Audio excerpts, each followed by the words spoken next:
Hey guys, Nawaz from nerdhunter.com और ये है मिस्टर रोबोट सीजन 2 का रिकैप। पिछले सीजन के रिकैप के लिए डिस्क्रिप्शन बॉक्स में दिए गए लिंक्स को चेक करें। पिछले सीजन में हमने देखा कि एफ सोसाइटी का हैक सक्सेसफुल हुआ और इस अटैक को नया नाम भी मिल गया, the 5-9 hack. Mister robot Elliot की ही स्प्लिट पर्सनैलिटी है और 5-9 हैक के बाद से ही टिरेल वेलिक एके टायरेल वेलिक का कोई अता पता नहीं। जोआना एलियट और FBI सारे टिरेल की तलाश में लगे हैं और गायब होने से पहले टिरेल एलियट से मिला था। 5-9 हैक के 1 महीने बाद हम देखते हैं कि एलियट अपनी मम्मी के साथ एक कांस्टेंट टाइम लूप में जिंदगी गुजार रहा है। एलियट ने 2 नए दोस्त भी बना लिए, लियोन और रे। इस सारे मोन्टाज के वक्त बैकग्राउंड में डे ड्रीम गाना बज रहा था। आगे चल के समझेगा कि ये भी एक हिंट था।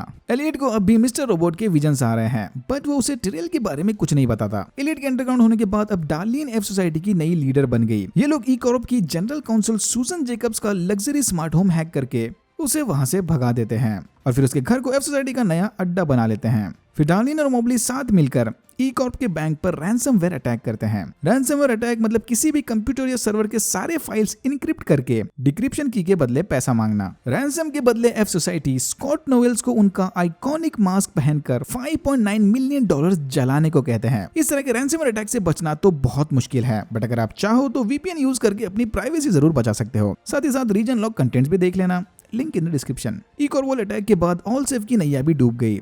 ऑलसेफ का CEO यानी गिडियन एलियट को बताता है कि FBI वाले अब इस पर शक करने लगे हैं। उन्हें लगता है कि ये किसी तरह एफ सोसाइटी के साथ मिला हुआ है। सीजन 2 में ये एक नई कैरेक्टर ऐड हो गई, FBI एजेंट डोमिनिक डिपिएरो। ई कॉर्प को ज्वाइन करने के बाद एंजेला ध्यान भटकाने बस अपने करियर पर ध्यान देती है। फिर कोई टिरेल के घर के बाहर उसकी बीवी के लिए एक म्यूजिक बॉक्स छोड़ता है जिसके अंदर ये फोन छुपा था। अनफॉर्चुनेटली जोआना ने फोन कॉल मिस कर दिया। फिर कोई जाकर गिडियन का मुंह बंद करने उसे मार देता है। गिडियन को मिस्टर रोबोट या एलियट के बारे में कुछ ज्यादा ही शक था। एलियट समझ जाता है कि बीच बीच में मिस्टर रोबोट इसकी बॉडी पर कंट्रोल कर रहा है और एज यूजुअल मिस्टर रोबोट इसकी पीठ के पीछे क्या करता है उसके बारे में एलियट को कोई आइडिया नहीं। तभी एलियट को टिरेल वेलिक का फोन आता है। टिरेल फोन पर क्या बड़बड़ कर रहा था एलियट के कुछ समझ नहीं आता, क्योंकि कॉल एलियट के लिए नहीं बल्कि मिस्टर रोबोट के लिए था। एलियट फौरन भाप लेता है कि शायद मिस्टर रोबोट टिरेल के साथ मिलकर कोई नई प्लानिंग कर रहा है। गिडियन के बाद कोई जाकर रोमेरो को भी मार देता है। यहाँ मोबली और ट्रेंटन को लगता है कि शायद इस सब के पीछे डार्क आर्मी का हाथ है। फिर हम देखते हैं कि फिलिप प्राइस अपनी नई एम्प्लॉय एंजेला में जरूरत से ज्यादा इंटरेस्ट दिखा रहा है। फिलिप एंजेला को डिनर पर बुलाकर उसे सब कुछ भुलाकर अपनी नई लाइफ पर फोकस करने को कहता है। रोमेरो की मर्डर इन्वेस्टिगेशन के दौरान डोमिनिक को उसके यहाँ से कुछ FBI एजेंट्स की लिस्ट मिलती है। सरप्राइजिंगली उस लिस्ट में डोमिनिक का नाम भी था। अपने नाम को लिस्ट में देखने के बाद डोमिनिक इस केस की प्राइवेट इन्वेस्टिगेशन शुरू करती है। फिर लीड्स को फॉलो करते हुए डोमिनिक सीधा एफ सोसाइटी के ओरिजिनल अड्डे पर पहुंच जाती है, मतलब ये आर्केड सेंटर। फिर मिस्टर रोबोट से हमेशा हमेशा के लिए पीछा छुड़ाने एलियट उसके साथ चेस खेलता है। कंडीशन ये है कि अगर एलियट ने मिस्टर रोबोट को चेस में हरा दिया तो उसे हमेशा के लिए छोड़कर चला जाएगा, बट सारे मैचेस ड्रॉ होते हैं। फिर हम देखते हैं कि व्हाइट रोज एक्चुअल में Chinese minister of state security minister Ji Zhang है, जिसका ई कॉर्प के साथ कोई सीक्रेट बिजनेस कनेक्शन है। व्हाइट रोज फिलिप प्राइस को मिलकर उसे किसी भी तरह सारा काम समय पर खत्म करने को कहती है। इसके बारे में हम आगे बात करेंगे। सिस्को का मानना है कि रोमेरो की मौत के पीछे डार्क आर्मी नहीं बल्कि FBI के किसी इलीगल प्रोग्राम का हाथ है। ऑपरेशन बेरेनस्टेन FBI का बनाया एक सीक्रेट सर्विलेंस प्रोग्राम है। सिस्को डार्लिन को बताता है कि शायद एफ सोसाइटी भी अब इस प्रोग्राम के रडार में आ चुके हैं। दूसरी तरफ रे एलियट को जबरदस्ती अपनी किसी वेबसाइट पर काम करने के लिए तैयार करता है, बट एलियट उल्टा उसके कंप्यूटर को यूज करके FBI को हैक करने का प्लान बनाता है। अगर FBI ने IP ट्रेस भी कर लिया तो रे पकड़ा जाएगा। एक तीर में 2 निशान। रे के पुराने IT कंसल्टेंट से बात करने पर एलियट को पता चलता है कि रे एक्चुअल में डार्क वेब पर अपना इलीगल ब्लैक मार्केट चला रहा है। जैसे ही रे को ये पता चलता है कि एलियट उसके असली बिजनेस के बारे में जान चुका है, वो फौरन कुछ गुंडे भिजवाकर उसकी पिटाई करवाता है। समझ लो एक टाइप की वार्निंग। डोमिनिक कुछ FBI एजेंट्स के साथ मिलकर डार्क आर्मी पर इन्वेस्टिगेशन करने चाइना जाती है। डोमिनिक और मिनिस्टर जैंग की मीटिंग के बाद डार्क आर्मी के कुछ लोग FBI पर हमला करते हैं। गोलीबारी में बहुत सारे FBI एजेंट्स मारे गए और बचे हुए डार्क आर्मी के मेंबर्स ने सुसाइड कर लिया ताकि कोई जिंदा पकड़ा ना जाए। FBI से बचने के लिए एंजेला डार्लिन की मदद करने के लिए तैयार होती है। बदले में डार्लिन FBI का डेटाबेस हैक करके एंजेला के सारे रिकॉर्ड्स मिटा देगी। याद है ना, इसने पिछले सीजन में ऑलसेफ के सर्वर्स में वो मालवेयर इंस्टॉल किया था। फिर एक फ्लैशबैक सीन में हम देखते हैं कि एलियट के फादर वाकई में अपनी हेल्थ कंडीशन की वजह से जॉब से निकाले गए थे और उनकी कंप्यूटर शॉप का नाम एलियट नहीं चूज किया था। चाइना में हुए उस हादसे के बाद कांग्रेस फिलिप प्राइस को ऑफर ठुकरा देती है। ई कॉर्प अब चाइना की मदद नहीं ले सकते। 5-9 वाले हैक के बाद FBI ने ई कॉर्प की बिल्डिंग में ही अपना एक हेडक्वार्टर बना लिया था। डार्लिन और मोबली एंजेला की मदद से FBI के सर्वर्स में घुस जाते हैं, बट डोमिनिक एंजेला को कंप्यूटर के साथ कुछ करते देख लेती है। FBI के सर्वर्स हैक होते ही डोमिनिक फौरन समझ जाती है कि शायद इसके पीछे एंजेला का हाथ था और फिर सीक्रेटली एंजेला के बारे में इंफॉर्मेशन इकट्ठा करने लगती है। दूसरी तरफ मिस्टर रोबोट फाइनली एलियट को बताते हैं कि उस दिन उन्होंने टिरेल को गोली मारी थी, मतलब टिरेल मर गया। बट क्या इसकी बातों पर भरोसा करना चाहिए? रे के धमकाने के बाद एलियट उसकी ब्लैक मार्केट वाली वेबसाइट को ठीक कर देता है, बट साथ ही साथ वो FBI को भी इसके बारे में इन्फॉर्म करता है। FBI रे को पकड़कर उसकी वेबसाइट बंद कर देते हैं, जिसके बाद कुछ गुंडे एलियट पर हमला करते हैं। बट समय रहते एलियट का नया बेस्ट फ्रेंड लियोन सारे गुंडों को मारकर एलियट की जान बचाता है। तो लियोन एक्चुअल में डार्क आर्मी का मेंबर है, जिसे व्हाइट रोज ने एलियट की सुरक्षा करने भेजा था। लियोन इसे बताता है कि जल्दी एलियट को आगे के इंस्ट्रक्शंस भी मिल जाएंगे। ओके, अब यहाँ आने वाला है इस सीजन का प्लॉट ट्विस्ट मोमेंट। इस सारे हादसे के बाद एलियट जाकर अपनी थेरेपिस्ट यानी क्रिस्टा से मिलता है और इधर सारी ऑडियंस को समझता है कि वेट, एलियट तो कभी अपनी मम्मी के साथ था ही नहीं। याद है सीजन 1 के एंड में किसी ने एलियट का दरवाजा खटखटाया था। वेल, वो पुलिस थे जिन्हें क्रिस्टा के एक्स बॉयफ्रेंड ने भेजा था। मतलब एलियट सीजन 2 की शुरुआत से ही जेल में है। इसने जेल में ही अपनी दुनिया बना ली थी। वो गाना याद है, डे ड्रीम। जेल में बैठे बैठे बाहर होने के डे ड्रीम्स देख रहे थे भाई साहब। बट डोंट वरी, रे और लियोन दोनों रियल हैं। रे जेल का वार्डन था और बाकी कैरेक्टर जेल में कैद मुजरिम। FBI के डेटाबेस से एफ सोसाइटी को पता चलता है कि फाइनैन वाले हैक के बाद FBI ने ऑपरेशन बेरेंस्टन की शुरुआत की थी, जिसके चलते उन्होंने लाखों लोगों पर इलीगल सर्विलेंस करके 16 सस्पेक्ट शॉर्टलिस्ट किए। अपेरेंटली उनमें से एक सस्पेक्ट मारा गया। मोबली को लगता है कि शायद वो मरा हुआ सस्पेक्ट रमेरो है। मतलब शायद FBI को ऑलरेडी एफ सोसाइटी के सारे मेंबर्स के आइडेंटिटीज पता हैं। एफ सोसाइटी फौरन ये इन्फॉर्मेशन पब्लिक कर देते हैं ताकि वो FBI पर रोक लगा सकें। बट तभी वहां पर घर की असली मालकिन आ जाती है। पहले तो ये सूजन को ब्लैकमेल करने का प्लान बनाते हैं, बट फिर डार्लिन इसे गुस्से में मार देती है, क्योंकि सूजन भी बाकी कॉर्प एम्प्लॉयज की तरह पत्थर दिल है। इस पर तरस खाकर कोई फायदा नहीं। एफ सोसाइटी के पुराने अड्डे की तलाशी लेते वक्त वहां पर डोमिनिक को बुलेट का एम्प्टी शेल मिलता है। इसी आर्केड सेंटर के थ्रू डोमिनिक मोबली तक पहुंचती है, बट मोबली इसे कुछ नहीं बताता। मोबली डोमिनिक की पकड़ से तो छूट गया, बट उसे अब पूरा यकीन हो गया है कि FBI वाले वाकई में इनके पीछे पड़े हैं। डार्लिन को पता चलता है कि सिस्को सीक्रेटली उसकी सारी खबर डार्क आर्मी तक पहुंचा रहा था। एलियट के जेल से बाहर आते ही डार्लिन उसे बताती है कि मोबली और ट्रेंटन का कोई अता पता नहीं। फिर सिस्को की पिटाई करने के बाद उसकी मदद से डार्लिन डार्क आर्मी के एक मेंबर का फोन हैक कर लेती है। कन्वर्सेशन को ट्रांसलेट करने पर इन्हें पता चलता है कि डार्क आर्मी किसी स्टेज 2 की प्लानिंग कर रहे हैं। एलियट सिस्को की मदद से डार्क आर्मी के साथ मीटिंग फिक्स करता है ताकि वो स्टेज 2 के बारे में जान सके। पर जैसे एलियट डार्क आर्मी के मेंबर्स को स्टेज 2 के बारे में पूछता है, वो गुस्से में कंफ्यूज होकर वहां से चले जाते हैं। एंजेला ई कॉर्प के डेटाबेस को हैक करके उसमें से वॉशिंगटन टाउनशिप प्लांट लीक का डेटा निकाल लेती है। वही लीक जिसकी वजह से इसकी मम्मी और एलियट के पापा मारे गए थे।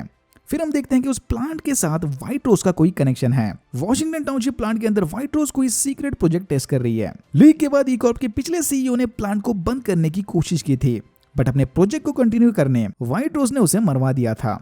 लगता है वो प्रोजेक्ट व्हाइट रोज को अपनी जान से भी ज्यादा प्यारा है। एनीवेज, फिलिप प्राइस व्हाइट रोज को बोलता है कि अगर उसने चाइनीज गवर्नमेंट के साथ कोई जुगाड़ लगाकर ई कॉर्प की फंडिंग रिलीज कर दी तो बदले में वो व्हाइट रोज को उसके प्लांट का कंट्रोल वापस दिलवा देगा। अगर ई कॉर्प को फंडिंग नहीं मिली तो फेडरल गवर्नमेंट उस प्लांट को बंद कर देगी। मतलब इन दोनों के पास अब दूसरा कोई ऑप्शन नहीं, फंडिंग का जुगाड़ तो करना ही पड़ेगा। एंजेला अब भी ई कॉर्प के कारनामे को पब्लिक करना चाहती है, बट उसे डर के कहीं इसके बदले उसे अपनी जान न गंवानी पड़े। तभी डोमिनिक इसे घर आकर इसे धमकाती है कि FBI उसके ऑल सेफ वाले कारनामे के बारे में जानते हैं। लग गए भाई, इसके बड़े वाले लग गए। दूसरी तरफ डार्क आर्मी के कन्वर्सेशन को सुनते वक्त डार्लिन को पता चलता है कि स्टेज 2 तो एलियट का ही प्लान था। अब डार्क आर्मी कंफ्यूज है कि एलियट खुद अपने प्लान के बारे में इनसे क्यों पूछ रहा था। क्योंकि टेक्निकली वो प्लान मिस्टर रोबोट का था। अब वो लोग थोड़ी ना इसकी कंडीशन के बारे में जानते हैं, इसलिए बेचारे कंफ्यूज हो गए। फिर जोएना अपने बॉडीगार्ड के साथ मिलकर एलियट से मिलती है और उसे ट्रेल का भेजा फोन ट्रैक करने को ब्लैकमेल करती है। सूजन का घर छोड़ने से पहले डार्लिन एक वीडियो टेप वहीं भूल आई थी। जब सिस्को उस टेप को लेने वापस गया था तब उसे वहां एफ सोसाइटी का एक मेंबर जख्मी हालत में मिला था। सिस्को उस बंदे को उठाकर सीधा डार्लिन के घर लेकर आता है और फिर थोड़ी अनबन के बाद ये लोग उसे उठाकर हॉस्पिटल लेकर जाते हैं। अनफॉर्चुनेटली जब सिस्को सूजन के घर से वापस आ रहा था तब किसी ने उसे कैब में बैठकर जाते हुए देख लिया और FBI ने यह बात अपने रिपोर्ट में लिख दी। डोमिनिक के मना करने के बावजूद भी FBI सिस्को का स्केच पब्लिक करके उसे 59 हैक का सस्पेक्ट घोषित करते हैं। उस स्केच को टीवी पर देखकर हॉस्पिटल की नर्स फौरन FBI को इन्फॉर्म करती है। डोमिनिक लीड्स को फॉलो करते हुए फाइनली सिस्को और डार्लिन तक पहुंच जाती है, जगह मस्त एक रेस्टोरेंट में बैठकर डिनर में ब्रेकफास्ट खा रहे थे। वह तभी डार्क आर्मी के कुछ गुंडे आकर इन पर ओपन फायर करते हैं। प्राइस कोल्बी की मदद से गवर्नमेंट ऑफिशियल के साथ सेटिंग लगाकर चाइना की फंडिंग को अप्रूव करा लेता है। मतलब फिर से यूएस और चाइना का रिलेशन सुधर गया और इसी वजह से एफबीआई अब डार्क आर्मी को इन्वेस्टिगेट नहीं कर सकती है, क्योंकि अभी अभी तो रिलेशन सुधरा है भाई, भूल जाओ बीती बातों को। फिलिप प्राइस चाइना से मिली $2 ट्रिलियन लोन्स की मदद से ई कॉर्प की नई क्रिप्टो करेंसी को मजबूत बनाता है और फिर इस ई कॉइन की मदद से ई कॉर्प वापस पावर में आने लगते हैं। व्हाइट रोज एंजेला को किडनैप करके उसका ब्रेन वॉश करने की कोशिश करती है, ये बोल के कि उसकी माँ की कुर्बानी वेस्ट नहीं हुई। व्हाइट रोज का प्रोजेक्ट प्लांट में हुए उस लीक और कुछ लोगों की जानों से कहीं ज्यादा इंपॉर्टेंट है। यहाँ एंजेला ऐसा कुछ देखती है जिसके बाद वो फाइनली लीक वाले केस के बारे में सोचना छोड़ देगी और यहीं से फैंस के बीच टाइम ट्रेवल और अल्टरनेट रियलिटी वाली थ्योरीज शुरू हुए थे। एलियट अपने स्लीपिंग मैकेनिज्म को हैक करके मिस्टर रोबोट को ट्रैक करने लगता है। फिर मिस्टर रोबोट का पीछा करते हुए एलियट सीधा जाकर टिरेल से मिलता है। वेट, तो क्या वाकई में टिरेल जिंदा है या फिर से एलियट किसी फेक रियलिटी में जी रहा है? ये बात तो खुद एलियट भी नहीं जानता। एनीवेज, यहाँ टिरेल एलियट को बताता है कि स्टेज 2 तैयार है, अब बस उसे एग्जीक्यूट करने की देरी है। फोन की लोकेशन ट्रैक करने पर जोएना को पता चलता है कि उसे वो गिफ्ट और ब्लैंक कॉल स्कॉट नोएल्स भेज रहा था ताकि जोएना को भी फील हो सके कि किसी को खोना कैसा लगता है। फिर जोएना उसके घर जाकर उसकी मरी हुई बीवी की इंसल्ट करती है, जिसके बदले गुस्से में स्कॉट उसकी पिटाई करता है। स्कॉट से पिटकर आने के बाद जोएना अपने नए बॉयफ्रेंड के साथ मिलकर स्कॉट को अपनी ही बीवी के मर्डर में फंसाने का प्लान बनाती है। इसका यह टेम्पररी बॉयफ्रेंड उस रात स्कॉट की पार्टी में बारटेंडर था, जो अब जोएना के कहने पर स्कॉट के खिलाफ झूठी गवाही देगा। डार्क आर्मी को शूट आउट में सिस्को मारा गया और डार्लिन को एफबीआई ने पकड़ लिया। यहाँ डोमिनिक डार्लिन को दिखाती है कि एफबीआई ऑलरेडी फाइनेंस से कनेक्टेड सारे लोगों को आइडेंटिफाई कर चुकी है, बट इन्हें लगता है कि उस हैक के पीछे का मास्टरमाइंड और एफ सोसाइटी का लीडर टिरेल वेलिक है। दूसरी तरफ टिरेल एलियट को लेकर उनके नए अड्डे पर जाता है ताकि वो इधर से स्टेज 2 को एग्जीक्यूट कर सकें और इधर फाइनली एलियट को स्टेज 2 का मतलब समझ आता है। फाइनल वाले हैक के बाद ई कॉर्प पेपर रिकॉर्ड्स की मदद से अपना डेटाबेस रीबिल्ड कर रहे थे।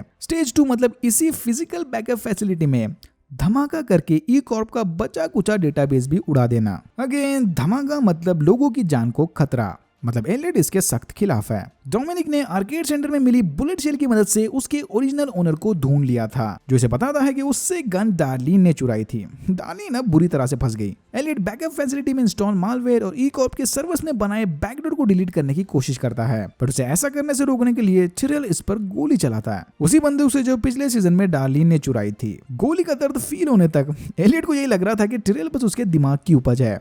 अपैरेंटली एलियट को गोली मारकर रोकना भी मिस्टर रोबोट के फेल सेव प्लान का हिस्सा था। एलियट को शूट करने के बाद टिरेल एंजेला को कॉल करता है ताकि उसे होश आने पर एंजेला उसके सामने हो। एंड सीन में हम देखते हैं कि ट्रेंटन और मॉबली मरे नहीं बल्कि तड़ीपार हो गए थे। ट्रेंटन मॉबली को बताती है कि उसने हैक को रिवर्स करने का रास्ता ढूंढ लिया, जिसके बाद होपफुली सब कुछ पहले जैसा हो जाएगा। पर तभी वहां पर लियोन आकर इनसे टाइम पूछता है। Again time. और यहाँ होता है सीजन 2 खत्म। अगर आपको वीडियो अच्छा लगा तो please like share and subscribe for more videos like this. मैंने ऐसे और भी वीडियोस बनाए जिनके लिंक आपको डिस्क्रिप्शन बॉक्स में मिल जाएंगे। Thank you very much for watching and I am hoping to see you in my next one.